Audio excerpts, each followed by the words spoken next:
अस्सलाम वालेकुम dear students. आज का हमारा जो टॉपिक है वो है how to find out isomers of organic compounds. यानी हम ऑर्गेनिक कंपाउंड्स के आइसोमर्स को किस तरह फाइंड आउट करेंगे विद इन नो टाइम। यानी actually today we are going to discuss tricks for isomers या आइसोमर्स ट्रैक्स।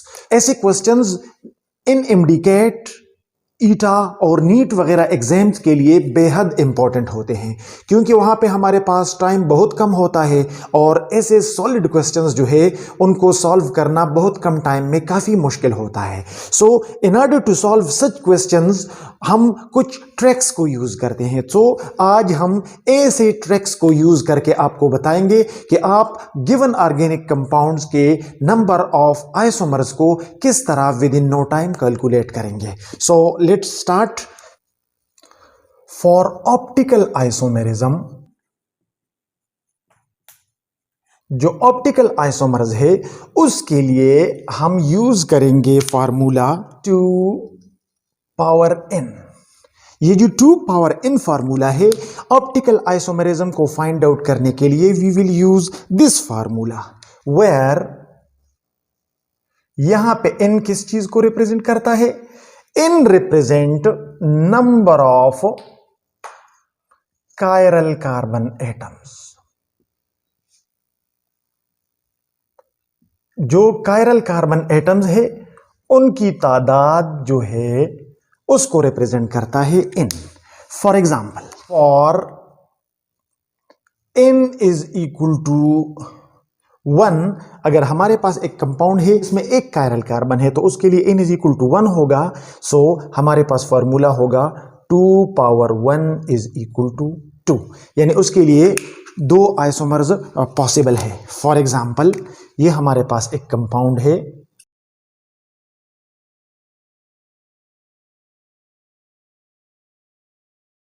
ये एक कंपाउंड है और इसका जो मिरर इमेज है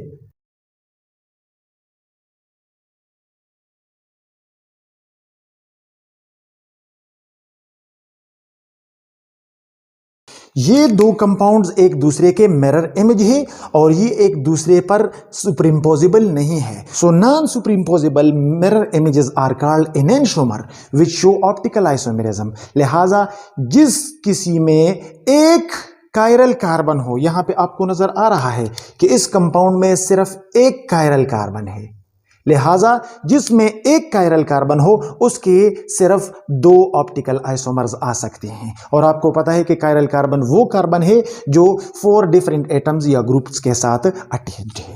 अब हम उस कंपाउंड की तरफ जाते हैं जिसके अंदर अगर 2 कायरल कार्बन हो तो फिर उस सिलसिले में क्या होगा। अगर हमारे पास एक कंपाउंड है जिसमें कायरल कार्बन्स की तादाद 2 है यानी N2 है, तो उस सूरत में क्या होगा? तो यहां पे आप देख सकते हैं कि हमारे पास हो जाएगा 2 पावर n की बजाय हमारे पास हो जाएगा 2 पावर 2 और ये हो जाएगा 4। यानी अगर किसी कंपाउंड में 2 कायरल कार्बन है तो उसके maximum possible number of isomers 4 हो सकते हैं। और वो कौन कौन से होंगे?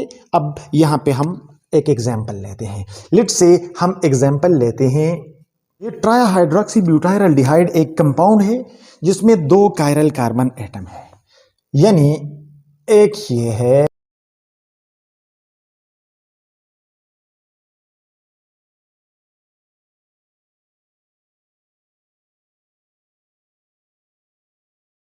यहां पे आप देखें इस कंपाउंड के अंदर 2 कायरल कार्बन है। एक कायरल कार्बन ये है, कायरल कार्बन उस कार्बन को कहते हैं जो 4 डिफरेंट एटम्स या ग्रुप्स के साथ अटैच्ड है।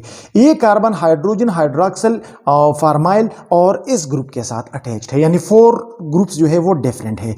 इसी तरह एक कार्बन ये है, ये कार्बन भी 4 डिफरेंट एटम्स के साथ कनेक्टेड है। तो number of chiral carbon atom इस कंपाउंड में कितने हैं? 2 है।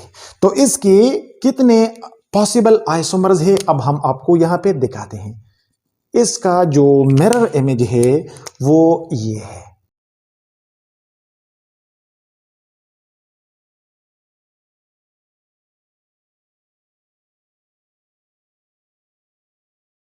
एक ये कंपाउंड हो गया आइसोमर्स, दूसरा आइसोमर ये हो गया।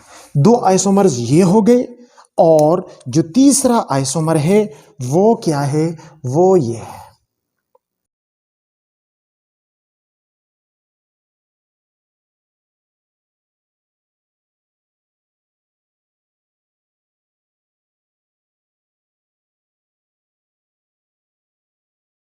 ये तीसरा आइसोमर हो गया और जो चौथा आइसोमर है वो इसका मिरर इमेज है। यानी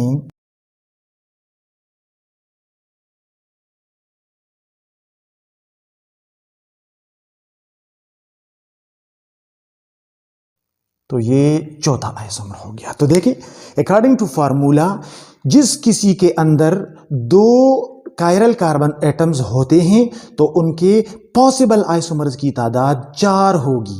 तो यहां पे हमारे पास 4 आइसोमर्स आ गए, लेकिन remember this is the maximum possible number of isomers. 4 से कम भी हो सकती हैं, लेकिन मैक्सिमम लिमिट कितने हैं, 4 है। ठीक है, अगर इसमें प्लेन ऑफ सिमेट्री आता है तो फिर उससे नंबर ऑफ पॉसिबल आइसोमर्स की तादाद कम हो सकती है, लेकिन मैक्सिमम तादाद ये फार्मूला हमें बताता है जो कि 4 है। इसी तरह अगर हमारे पास कायरल कार्बन एटम्स की तादाद 3 होगी तो हमारे पास नंबर ऑफ पॉसिबल आइसोमर्स कितने होंगे, 2 into 2 into 2 यानी 8 and so on. Similarly, for geometrical isomers, जो हमारे पास ज्योमेट्रिकल आइसोमर्स है उसके लिए भी हम जो फार्मूला इस्तेमाल करते हैं वो है 2 power n, लेकिन यहां पे where n is equal to, यहां पे n किस चीज को रिप्रेजेंट करेगा, नंबर ऑफ डबल बॉन्ड्स। यहां पे n number of double bonds को रिप्रेजेंट करेगा। फॉर एग्जांपल अगर एक कंपाउंड है, for compounds with 1 double bond, अगर किसी कंपाउंड में एक डबल बॉन्ड है और उसमें ज्योमेट्रिकल आइसोमर पॉसिबल है तो उसके लिए हमारे पास फॉर्मूला क्या है, हमारे पास फॉर्मूला ये है कि 2 power n, हमारे पास फॉर्मूला है कि 2 power n और n हमारे पास 1 है। तो किसी कंपाउंड में अगर एक डबल बॉन्ड है और उसमें ज्योमेट्रिकल आइसोमर्स पॉसिबल है तो उसमें 2 ज्योमेट्रिकल आइसोमर्स होंगे। फॉर एग्जांपल हमारे पास एक सिंपल कंपाउंड हम लेते हैं ब्यूटीन, 2 ब्यूटीन। तो 2 ब्यूटीन में ये हमारे पास है सिस आइसोमर और दूसरा हमारे पास होगा ट्रांस आइसोमर। वो आइसोमर जिसमें similar groups on the same side होते हैं उसको हम सिस कहते हैं, और जिसमें एकरास होते हैं उसको हम ट्रांस कहते हैं। क्योंकि इन ब्यूटेन में एक जो है वो डबल बॉन्ड है और उसमें ज्योमेट्रिकल आइसोमेरिज्म पॉसिबल है, तो उसके 2 पॉसिबल आइसोमर्स है, एक सिस है और दूसरा ट्रांस है।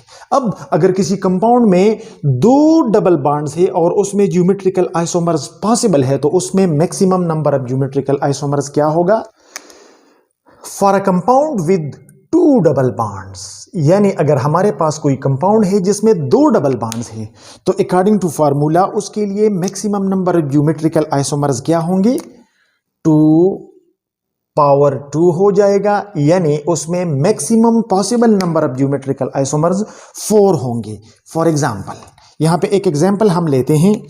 तो अकॉर्डिंग टू फार्मूला इस कंपाउंड्स के लिए जिसके अंदर 2 डबल बॉन्ड्स हो और जिसके अंदर आइसोमेरिज्म पॉसिबल हो, ज्योमेट्रिकल आइसोमेरिज्म पॉसिबल हो, तो उसके अकॉर्डिंग टू फार्मूला 4 आइसोमर्स आ सकते हैं। अकॉर्डिंग टू फार्मूला उसके 4 आइसोमर्स आ सकते हैं और यहां पे हमने देख लिए कि उसके 4 आइसोमर्स आते हैं। लेकिन अगेन रिमेंबर ज्योमेट्रिकल आइसोमेरिज्म और ऑप्टिकल आइसोमेरिज्म में ये फार्मूला हमें maximum possible number of isomers के बारे में बताता है। आइसोमर्स इसके बराबर भी हो सकते हैं और इन सम केसेस आइसोमर्स इससे कम भी हो सकते हैं, लेकिन इससे ज्यादा नहीं हो।